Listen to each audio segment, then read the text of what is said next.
हर महादेव। दर्प का विघटन डमरू की गति से भावन में गूंज। ओम नमो गणपतये नमः। जाकर नमस्कार और हमारे चैनल में आपका स्वागत है। आज हम जलंधर की रोमांचक कथा को उजागर करेंगे। एक पराक्रमी योद्धा जो दिव्य ऊर्जा से उत्पन्न हुआ और जिसने देवताओं यहाँ तक कि स्वयं भगवान शिव को भी चुनौती देने का साहस किया। यह केवल शक्ति का युद्ध नहीं था, बल्कि भाग्य, भक्ति और नियति का संघर्ष था। जैसे जैसे हम उसकी उत्कर्ष और पतन की यात्रा में आगे बढ़ेंगे, हम देखेंगे कि कैसे अडिग अहंकार विनाश की ओर ले जाता है, कैसे अटल भक्ति भाग्य को आकार देती है और कैसे स्वयं धर्म के रक्षक भगवान विष्णु भी एक दिव्य छल के जाल में फंस जाते हैं। अंततः जलंधर का पतन केवल ब्रह्मांडीय संतुलन को पुनर्स्थापित नहीं करता, बल्कि एक पवित्र घटना को भी जन्म देता है। जब वृंदा के अंतिम श्राप से भगवान विष्णु शालिग्राम में परिवर्तित हो जाते हैं, शक्ति, प्रेम, विश्वासघात और मोक्ष की यह गाथा अनंत काल से चली आ रही शिक्षाओं को अपने भीतर समेटे हुए है, जो आज भी प्रासंगिक हैं। प्राचीन पौराणिक कथाओं के अनुसार समुद्र मंथन के दौरान देवी लक्ष्मी समुद्र देव की कृपा से प्रकट हुई। उनके भगवान विष्णु से विवाह के शुभ अवसर पर अनेक देवता इस दिव्य आयोजन में सम्मिलित हुए, जिनमें भगवान शिव और देवी पार्वती भी शामिल थे। इसी स्वर्गीय उत्सव के बीच जब भगवान विष्णु और देवी लक्ष्मी के विवाह का आनंदोत्सव मनाया जा रहा था, एक रहस्यमय घटना घटी। भगवान शिव एक गहन स्थिरता के क्षण में अनजाने में अपने तीसरे नेत्र से अपनी अपार ऊर्जा का एक अंश छोड़ बैठे। ये तेजस्वी शक्ति जो अपार और अजेय थी, समुद्र की गहराइयों में समा गई। जल में हलचल मच गई, उसकी लहरें एक अद्भुत दिव्य प्रकाश से दमक उठी और उसी ऊर्जा से एक तेजस्वी बालक प्रकट हुआ, जलंधर, जो स्वयं समुद्र से उत्पन्न हुआ था और शिव की शक्ति से ओतप्रोत था। समुद्र देव उसकी अद्वितीय प्रभा से मोहित हो गए और उसे अपने पुत्र के रूप में स्वीकार कर लिया। यह जाने बिना कि भाग्य ने एक महाकाव्य संघर्ष की नींव रख दी थी। समुद्र से जन्म लेने वाला यह बालक जलंधर समुद्र देव द्वारा पाला गया और आगे चलकर दैत्यों के गुरु शुक्राचार्य के सानिध्य में शिक्षित हुआ। जैसे जैसे वह बड़ा हुआ, उसकी शक्ति और महत्वाकांक्षा भी बढ़ती गई।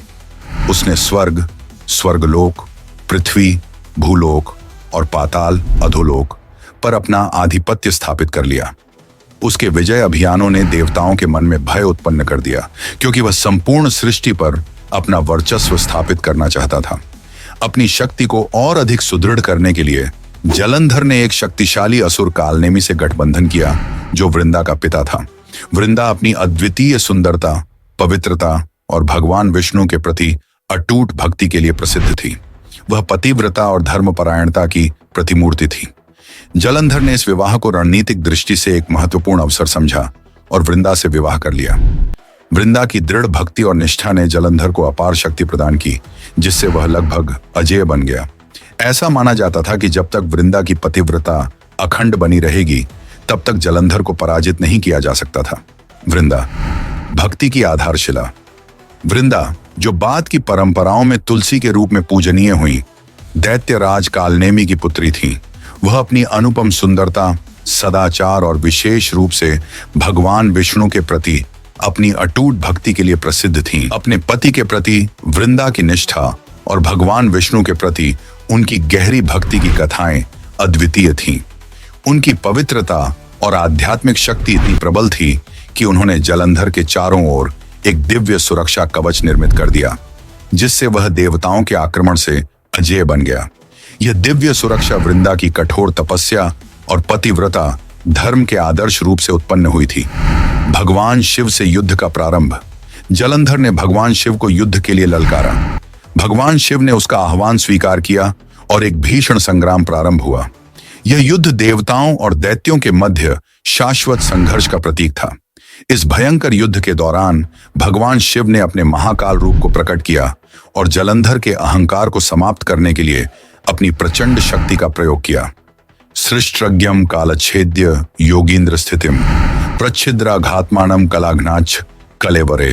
अर्थ, भगवान शिव अपने महाकाल स्वरूप में प्रकट होकर समस्त अहंकार और अधर्म का नाश करते हैं। जलंधर की अपराजेयता उसकी पत्नी वृंदा की कठोर तपस्या में निहित थी। भगवान विष्णु ने मायाचारी द्वारा वृंदा की तपस्या को भंग किया। जिस क्षण वृंदा का तप भंग हुआ, उसी क्षण जलंधर निर्बल हो गया। अवसर का लाभ उठाते हुए भगवान शिव ने अपने त्रिशूल से जलंधर पर प्रहार किया, जिससे उसकी मृत्यु हो गई और उसका अहंकार पूरी तरह नष्ट हो गया। देवताओं ने जलंधर के अत्याचार को समाप्त करने के लिए एक योजना बनाई। जलंधर के चारों ओर वृंदा की भक्ति का जो सुरक्षा कवच था, उसे भंग करना आवश्यक था। भगवान विष्णु ने जलंधर का रूप धारण कर वृंदा के समक्ष प्रकट हुए, जिससे वृंदा को लगा कि उनका पति लौट आया है। इस छल के कारण वृंदा की पतिव्रता भंग हो गई और जलंधर का दिव्य सुरक्षा कवच समाप्त हो गया। अजेयता समाप्त होते ही भगवान शिव ने उसे पराजित कर दिया। ज्वाला सी लपट उठे, शिवा का तंदा बने, त्रिनेत्र खुले तो ब्रह्मांड का शोर बने। जलंधरा गरजे, सागर भी कंप उठे, महादेव की हुंकार से लोका में रौद्र जगे। रुद्रा रुद्रा हर हर महादेव, दर्प का विघटन डमरू की गति से भावन में गूंज उठे, शक्ति की शक्ति से।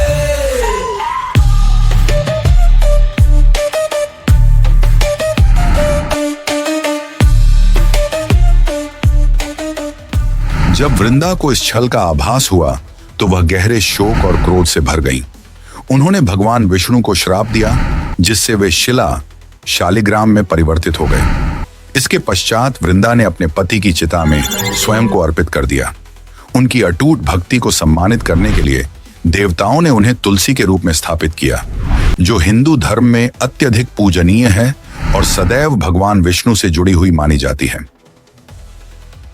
घृणास्मिते शिवाय कालिंद्रो नक्षत्रिज्ञा हृद्धूम भक्त्यमीव चे। अर्थ: भगवान शिव ने जलंधर का वध कर धर्म और सत्य की पुनर्स्थापना की। परंतु इस पूरी घटना के बीच एक प्रश्न उठता है, क्या जलंधर वास्तव में अन्याय था?